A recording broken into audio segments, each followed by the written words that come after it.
Assalamualaikum warahmatullahi wabarakatuh.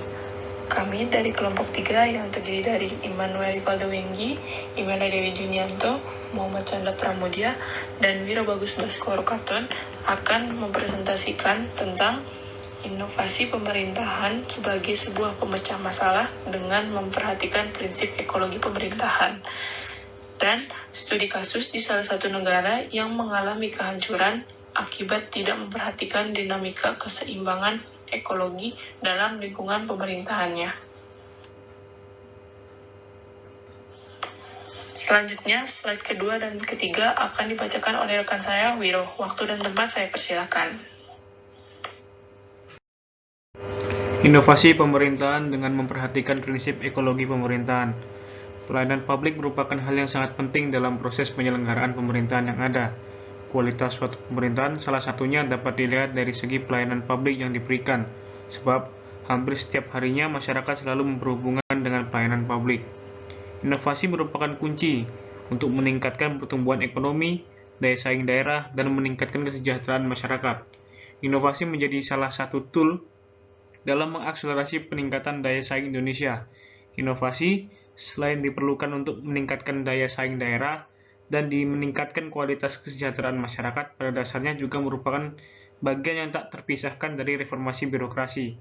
Reformasi birokrasi dicanangkan untuk memperbaiki penyakit-penyakit yang ada di sektor publik melalui pembaruan di 8 area sasaran, yakni organisasi, tata laksana, peraturan perundang-undangan, SDM aparatur, pengawasan, akuntabilitas, pelayanan publik dan mindset, serta cultural set aparatur.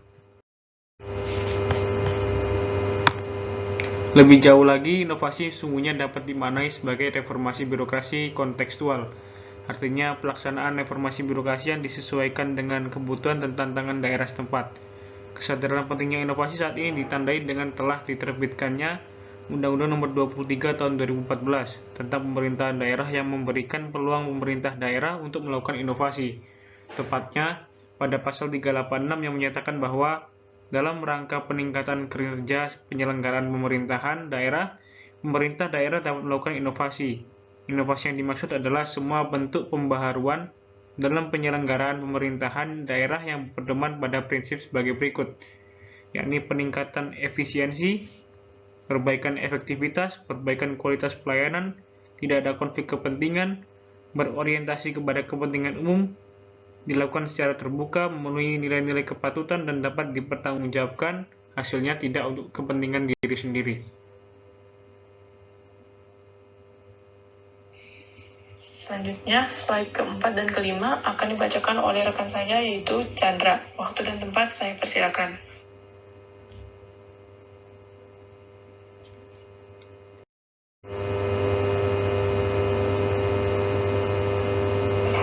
Ekologi pemerintahan sebagai landasan dalam pengambilan kebijakan akan mengikuti berbagai proses penyusunan, analisis kebijakan dengan berbagai sumber daya yang diperoleh baik dari sumber daya alam, sumber daya buatan, dan sumber daya manusia.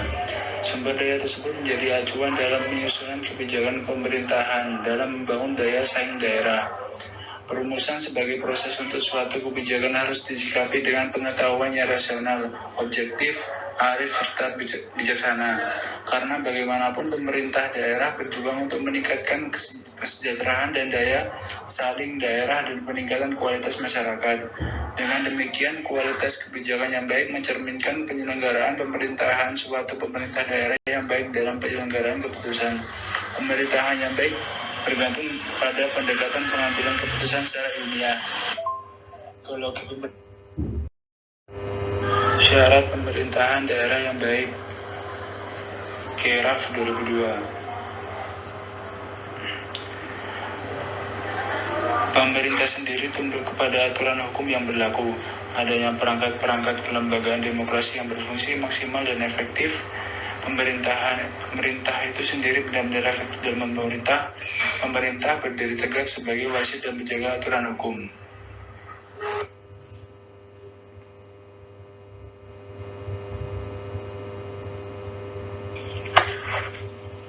Selanjutnya, slide ke-6 dan ke-7 akan dibacakan oleh saya sendiri, yaitu Imelda.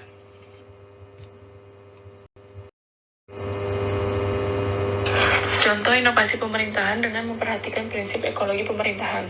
Salah satu contoh upaya implementasi inovasi oleh organisasi pemerintahan dilakukan Badan Kepegawaian Negara atau BKN dalam mengelola proses seleksi pegawai berbasis Computer Assisted Test atau CAT. Melalui CAT ini, BKN memperoleh penghargaan ASEAN Public Sector Organization of the Year pada ajang Future Go Award se-Asia Pasifik di Kuala Lumpur, Malaysia tahun 2014. CAT menyuguhkan transparansi melalui skenario pelaksanaan seleksi berbasis komputer. Hal ini dengan prinsip dan unsur ekologi pemerintah yang memperhatikan organisme pemerintahan sebagai sentra pengetahuan. Dalam ekologi pemerintahan, dengan mengikuti perkembangan kemajuan ilmu pengetahuan dan teknologi melahirkan inovasi.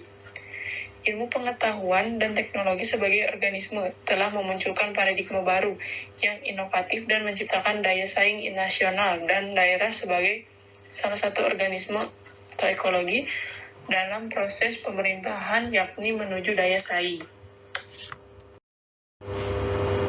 Hadirnya CAT merupakan paradigma baru dalam proses rekrutmen pegawai dalam bingkai sistem kerja birokrasi. Hal ini menunjukkan bahwa agenda inovasi telah masuk pada sistem kerja birokrasi pemerintahan. Terdapat 3 pendekatan yang dilakukan organisasi pemerintah dalam menjalankan reformasi inovasi, yaitu dengan melakukan perubahan dalam pengelolaan sumber daya manusia, penggunaan teknologi informasi dan praktek kerja, serta kebijakan privatisasi. Maroto dan Rubalcaba pada tahun 2008. Pencipta sistem CAT merupakan strategi perubahan cara dan mekanisme kerja berbasis pada pengguna teknologi informasi untuk meningkatkan kualitas kerja. Selanjutnya slide ke-8 dan 9 akan dibacakan oleh teman saya yaitu Immanuel.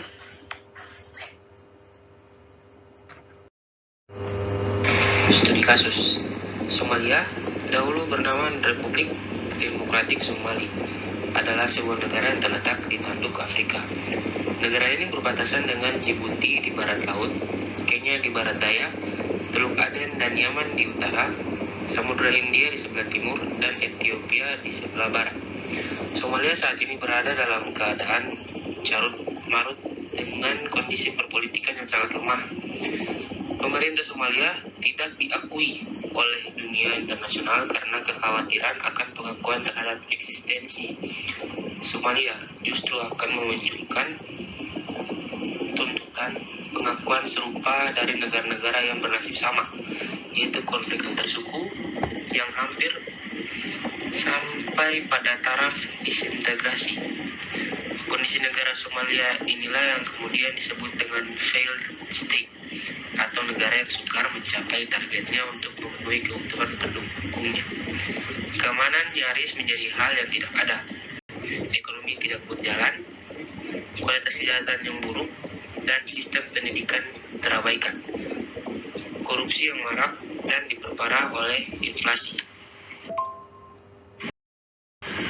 Somalia memang terbukti seperti pemerintah tidak berdaulat, gagal menyediakan produk politik, tidak adanya pengakuan internasional yang pada akhirnya menimbulkan intervensi dari negara lain, khususnya Amerika Serikat. Padahal tujuan sesungguhnya adalah mengganti penguasa yang tidak pro-Amerika Serikat, atau di negara bersangkutan ada banyak kepentingan Amerika Serikat yang harus dilindungi. Seperti yang terjadi di Irak, demokratisasi hanyalah kedok untuk menguasai sumber-sumber energi, terutama minyak, sekaligus memutus jalur pasokan minyak ke China. Analisa ini menguatkan asumsi bahwa skenario jatuh dan lemarnya negara Somalia adalah atas makar Amerika. Amerika Serikat punya kepentingan di Somalia. Bisa jadi pemerintahan di sana tidak berdaulat. Akhirnya teroris bisa jadi pejuang, bahkan pahlawan. Demikian presentasi yang dapat kami sampaikan. Kurang lebihnya mohon maaf. Wassalamualaikum warahmatullahi wabarakatuh.